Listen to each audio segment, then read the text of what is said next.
নবরত্ন কোরমার recipe. প্রথমে কড়াইতে তেল গরম করে তার মধ্যে কালো জিরে, শুকনো লঙ্কা ফোড়নে দিয়ে তার মধ্যে পছন্দ অনুযায়ী কেটে রাখা সবজিগুলো দিয়ে দেব।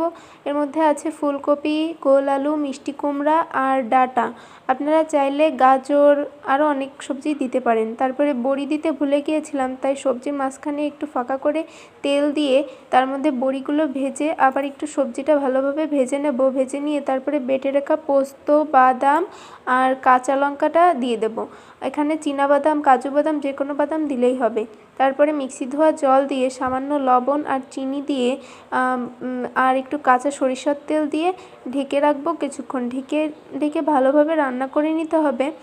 একদম যখন ঝোলটা শুকিয়ে যাবে তখন আমি আবার একটু কাঁচা সরিষার তেল দিয়ে দেবো। দিয়ে ভালোভাবে গা মাখা হয়ে আসলে তখন আমি নামিয়ে নেব। এই নবরত্ন কোরমাটা খেতে এতটা টেস্টি, আপনারা চাইলে রুটি, ভাত, পোলাও সব কিছুর সঙ্গেই খেতে পারেন।